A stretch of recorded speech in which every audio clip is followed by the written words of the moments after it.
بسم اللہ الرحمن الرحیم۔ میرا شوہر کام کے لیے پردیس جا چکا تھا۔ میری ہمسائی روز میرے گھر ایک دودھ کا پیالہ لاتی اور کہتی کہ یہ پینے سے تم بے حد خوبصورت ہو جاؤ گی۔ میں روز ہمسائی کا لایا ہوا دودھ پیتی۔ ایک ماہ گزرا تھا جب میری طبیعت خراب ہونے لگی۔ ڈاکٹر کو چیک اپ کرایا تو میرے پیروں تلے سے زمین نکل گئی، کیونکہ میں زندگی کو بھرپور جینے والی لڑکی تھی۔ میں ان دنوں ایم اے کی طالبہ تھی جب ایک رشتہ کروانے والی ہمارے گھر آئی اور میری والدہ کو رشتے کے بارے میں بتایا۔ اچھا گھر تھا، لڑکا بھی اچھا تھا، تو میرے گھر والوں نے ہاں کر دی اور میرے پیپرز کے ٹھیک 25 دن بعد میری بارات آنی تھی۔ میرے پیپر ختم ہوئے اور شادی کی تیاریاں شروع کر دی۔ میرے والدین نے میری شادی میں کسی چیز کی کمی نہ رہنے دی، کیونکہ ہمارے گھر کی پہلی شادی تھی۔ تو میرے دل میں بھی اپنے جیون ساتھی کو لے کر کچھ خواب تھے۔ میرا نام سمن ہے۔ میرے والد صاحب نے اپنی خالہ زاد یعنی میری والدہ سے شادی کی۔ دونوں ایک دوسرے سے محبت کرتے تھے اور میرے نانا نانی اور دادا دادی حیات نہ تھے۔ میں اپنے گھر میں سب کی لاڈلی اور 2 بھائیوں کی اکلوتی بہن تھی، جبکہ پیار بالکل سارے چھوٹے بچے کی طرح کرتے تھے۔ میرے والد صاحب کی اپنی ایک شاپ تھی، بھائی ابھی تعلیم مکمل کر رہے تھے اور بابا اکیلے کام سنبھالتے تھے اور ماما ان کا ساتھ دیتی تھی۔ اور پھر میرا نکاح سلمان کے ساتھ ہو گیا۔ مناسب شکل و صورت کے، مگر اچھے بہت تھے، بلکہ وہ اپنی عادات کے بھی بہت اچھے تھے۔ یوں پیا گھر چلی آئی۔ جاتے وقت گھر والوں سے مل کے بہت دکھی ہوئی، لیکن ایک نہ ایک دن تو جانا ہی تھا۔ میں اس وقت سلمان کی دلہن بنے ان کے کمرے میں ان کے آنے کا انتظار کر رہی تھی۔ ہر لڑکی کی طرح میں بھی آنے والی لمحات کے بارے میں سوچ کر گھبرا رہی تھی۔ نہ جانے میرے ساتھ سلمان کا رویہ کیسا ہوگا، کیونکہ شادی سے پہلے میں نے صرف ان کی تصویر ہی دیکھی تھی، کبھی ملے نہیں تھے۔ میں ابھی انہی خیالوں میں گم تھی کہ پتہ ہی نہ چلا کہ کب سلمان کمرے میں آئے اور میرے سامنے بیٹھ گئے۔ ہوش تو ان کے سلام کرنے پر آیا تو ایک دم میں گھبرا گئی۔ وہ دھیرے سے مسکرا دیا اور مجھ سے پوچھنے لگے کہ کیا سوچ رہی تھی۔ یوں اچانک ڈر گئی، اب اتنی بھی خوفناک شکل نہیں میری۔ میں بھی دھیرے سے مسکرا پڑی۔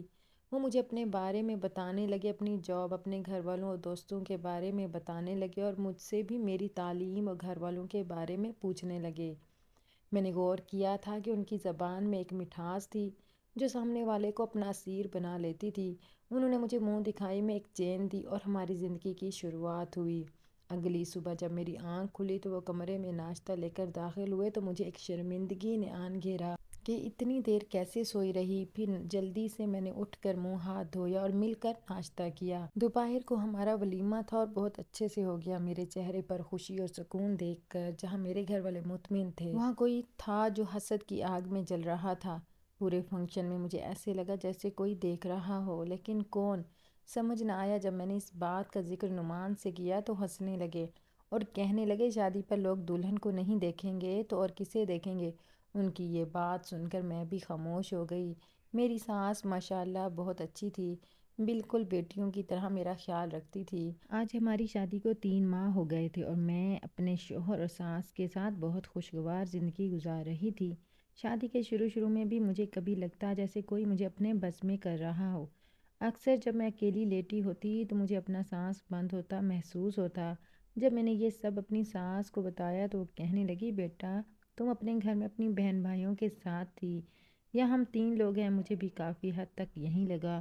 اور اس کے بعد جب سلمان گھر ہوتے تو میں ان کے ساتھ ہوتی، اور جب وہ ملک سے باہر ہوتے تو میں اپنی ساس کے ساتھ رہتی تھی۔ شوہر کام کے لیے پردیس جا چکا تھا۔ میری ہمسائی روز میرے لیے میرے گھر میں ایک دودھ کا پیالہ لاتی اور کہتی کہ یہ پینے سے تم بے حد خوبصورت ہو جاؤ گی۔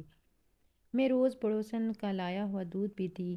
ایک ماہ ہی گزرا تھا کہ میری طبیعت خراب ہونے لگی۔ ڈاکٹر کو چیک اپ کرایا تو میرے پیروں تلے سے زمین نکل گئی، کیونکہ میں حیران تھی کہ آخر ایسا کیسے ممکن ہے، میرے شوہر تو یہاں نہیں۔ میں چیک اپ کرانے شہر آ گئی۔ شہر کی بڑی ڈاکٹر نے الٹرا ساؤنڈ کیا اور بتایا کہ مجھے کچھ ایسی ویسی دوائیاں دیے جا رہی ہیں جس کی وجہ سے میرے پیٹ میں گٹھلیاں سی بن گئی ہیں اور پیٹ بڑا ہوا لگ رہا ہے۔ میں یہ سن کر ہکا بکا رہ گئی۔ یہ ایسی حرکت کون کر سکتا ہے؟ ڈاکٹر سے دوا لینے کے بعد ہم دونوں گھر آ گئے۔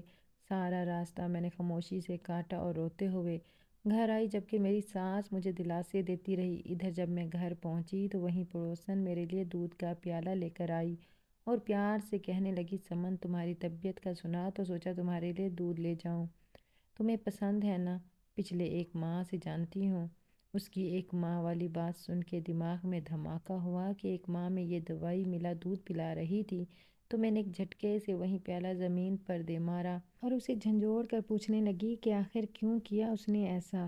وہ گھبرا گئی۔ اس سے پہلے وہ اپنا آپ مجھ سے چھڑواتی، وہاں میں ایک بلی تڑپتی ہوئی نظر آئی جس نے وہیں دودھ زمین پر گرا ہوا پی لیا تھا۔